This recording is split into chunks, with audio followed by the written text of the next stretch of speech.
Hello, everyone, anyone who will be watching this. As I was just sitting here waiting to push play, at least six flocks of birds have just flown by my window. Oh, they're there again, and they just keep flying by my window.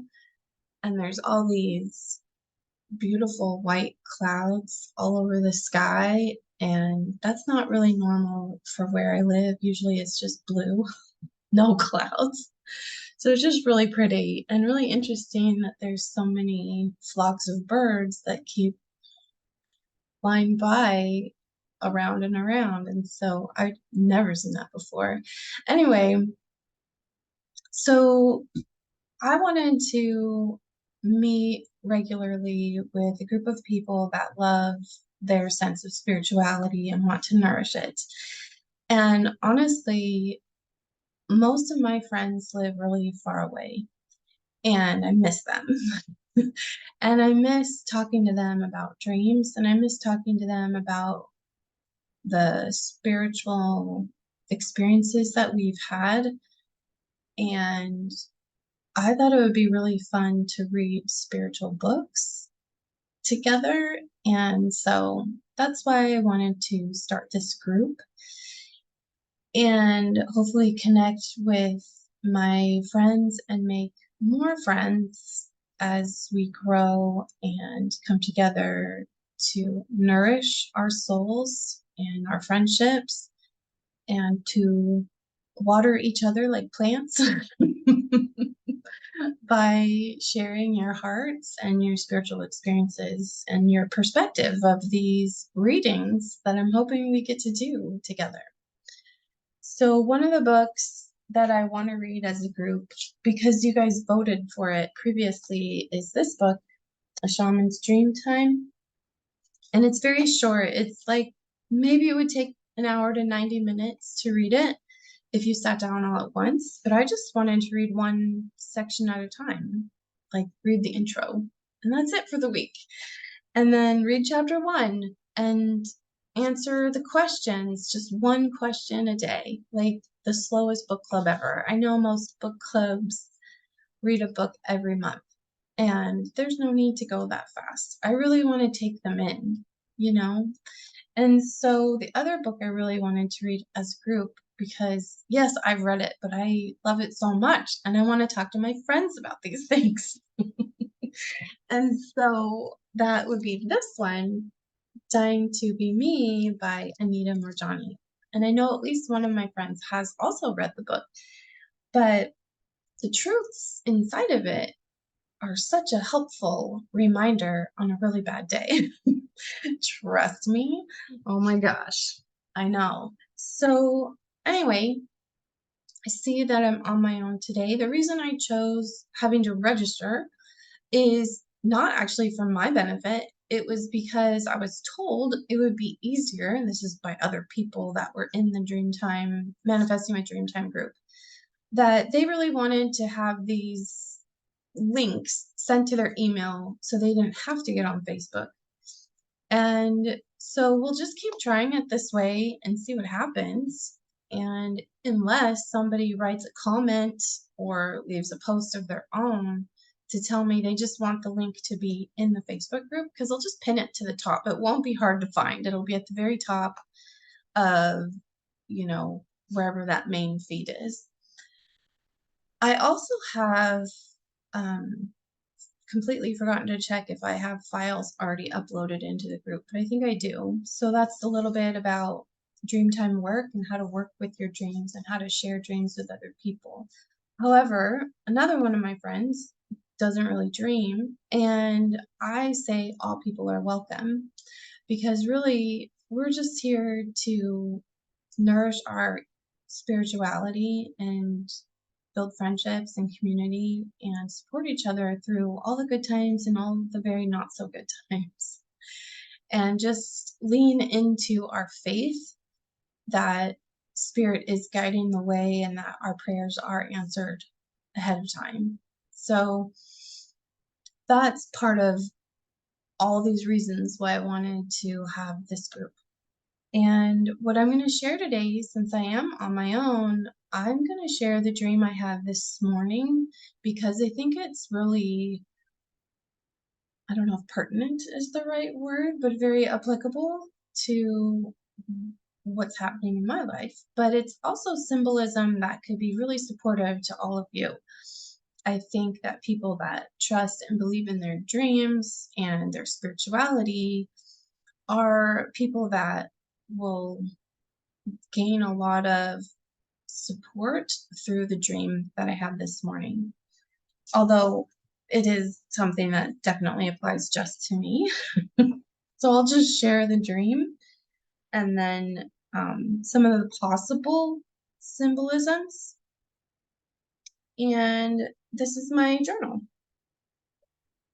Love it. It's got a gold, I don't know if you can see it. But anyway, the edges are gold and it's made by Fringe and I love it. Okay, so I titled this dream, Water the Goat. There's just one goat. Okay, I'm in charge of all kinds of things. This is my dream. I'm in charge of all kinds of things, including children and my grandchildren, and maybe their friends. It feels like an event and a party or a reunion. Something's happening. Some people I don't know, and others I do. For some reason, there is a goat outside beyond the front yard fence, but I am in charge of making sure it gets fed and watered. And I keep thinking, I need to water the goat. And what I think is interesting is this goat is not caged, nor is it domesticated. It's just on the outside of the front yard fence. And this front yard in the dream is not fully enclosed. So it's like the side of two properties. And there's a fence, but the fence is the kind where there's poles and there's one thing of wood. It's not like a solid fence at all. It's more like a corral. You've seen corrals, right? Okay, it's a corral type of fence. So it's short and it's not solid. Okay, it's not an easy or simple task as it sounds to water and feed the goats. No, no, no, no. It's very complicated. Um, there's mud outside and there's mud all around where the spigot or faucet is, and I need to find something to carry the water in. I don't know where that is, and I'm not wearing shoes. So I am concerned that maybe I should find some boots, and I really think I need boots and a bucket for the water, and I need something else for the food, and how am I going to carry this and get all of this done? And I think the energy is that the goat is male, but I'm not sure, but it does feel really male, and it's interesting. I feel very positive, and I have energy in this dream. And I'm just like, how am I going to water the goat? How am I going to feed the goat? And there's this big bush by the fence where the goat is standing, and the bush is kind of taller than the fence, and it's obscuring my view. And it just seems so complicated to do what sounds like the most simple thing, water and feed the goat. Why I'm in charge of this, I don't know, because it's not like it's trapped. Who knows? Anyway, I wake up and all I can think is I need to water the goat. How am I going to water it? I need to feed it. How am I going to do that? But it's not like a negative how or complaining how. It's just like, ooh, how am I going to figure that out? It can be done, but how am I going to make it happen? But there is that feeling of, I know I can, I just haven't figured it out yet. And so all I know is the goat needed care and attention, and I wasn't sure how to do it yet. But I did believe that I could. Okay, so then I'm like, what the heck? I haven't had time to meditate on this yet today, and I haven't had time to do like a drumming journey to take me into it and talk with the goat yet, or even see if I could get past the bush, but I'm pretty sure I can. So anyway, in dreammodes.com, a goat can refer to one's lack of judgment or gullibility, which I'm super gullible when it comes to dating. And then there's sexuality or sexual desire. And so again, both of those apply to the fact that I'm not dating. But then I looked at this book, What's Your Spirit Animal? A Guide to Uncovering Your Gifts, Overcoming Challenges, and Claiming Your Personal Power by Kelly Eckert. Illustrations by Animal Spirit Design. So there's a chapter on goat, and I'm going to read it because one of my friends loves it when I read to her. So I'm just going to trust that you want to hear this information because I think it applies to everyone who doesn't like to go along with the herd. We are not sheep, we're independent goats. So if that applies to you, then you're definitely going to want to hear this. Goats, their gifts or their gift frequency, which is a very higher elevated emotional frequency. They are independence, perseverance, and overcoming seemingly insurmountable obstacles, which was pretty much my dream, right? It seemed so insurmountable. Sure-footedness, letting go of guilt, spiritual ambition, and masculine energy. Now, to me, masculine energy is represented by the right side of our bodies, and it's also representative of the actions that we take based on the feminine guidance, the feminine intuition, and then the masculine acts it out for us. The masculine is the structure and the feminine is the flow. Anyway, challenges, stubbornness, fear of change, martyrdom. I am a 3-5 profile in human design, which some might call a martyr, but others call a hero. So anyway, then there is lacking a solid foundation or being a butthead. So I think all of us are capable of all those things, right? Good and maybe not so great. Goat refers to wild goat, such as an ibex, not domesticated goats. So there's a whole chapter on how to interact in our meditations or journeys with domesticated or caged animals in this book. So goat is a powerful symbol of independence and perseverance. Unlike ram, a member of the sheep family, goat does not live in a tight herd. Rather, it lives in a loose group, having a closer bond to the herd in youth and becoming more independent with age. The lesson for you is not to allow yourself to be herded or forced into a group that doesn't suit you. Choose your group on your own from strong bonds early on, then evolve your community relationships over time. I think that's so interesting considering this is a Facebook group and we are a community of people that believe in the power of dreams and believe that we are a soul inside a human body, that we are spiritual in nature. And just think this is really interesting. Anyway, this falls in line with goat's gift of spiritual ambition. You see goat's material ambition symbolized in its living in mountainous habitats, climbing easily, scaling seemingly insurmountable obstacles. Many people with goat as a spirit animal reject material ambition altogether and focus instead on spiritual ambition. The goal is to evolve spiritually, to overcome seemingly insurmountable obstacles that facilitate spiritual growth. Goat's perseverance makes it a helpful ally when approaching any goal or project. Long term or short, spiritual or material, that involves growth and moving up. Goat is sure footed, even on loose rocks and uneven terrain. Picture those mountain goats hopping effortlessly up a mountain of falling rocks. Use goat energy when you are walking an uncertain path, especially if there is an uphill component. A new skill to learn, personal growth to explore.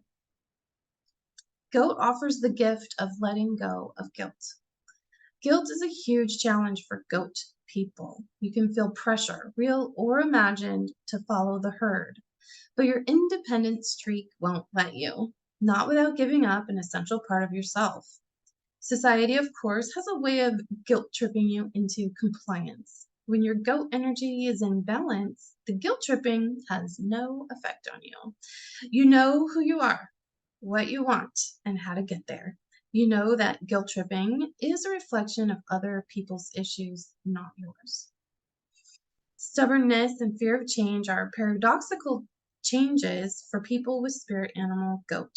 Blind perseverance can turn into inflexibility, rigidity, believing that your way is the only way. Goat's confidence and perseverance are awesome gifts, but they are best tempered with occasional openness and humility.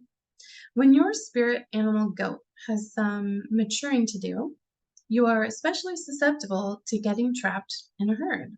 You may doubt yourself and your ability to handle change, sacrificing your independence and your instinct for the comfort of the herd. When discomfort and restlessness start to stir within you, let your goat guide you to the independence you're looking for. So, anyway, all of that applies to me. And it's really interesting because I have been feeling nervous about hosting a group every single week because I, just like in my dream, have a lot going on all the time with my family and my business. So meeting regularly sounds challenging to me. And so I feel like the dream was really guiding me in many ways in different aspects of my life. And I know that a lot of my friends are also going through some big challenges. And I felt like GOAT, this whole reading would be really supportive for that too. And whatever you're facing and tapping into that perseverance and overcoming obstacles would be really helpful. And also the societal pressures and guilt, because we just don't need more guilt on the planet. So, anyway, that's it. That's what's going on for me and my life and my dream today. So, anyhow, feel free to leave comments or ask questions or let me know if this group is something you would even like to be a part of.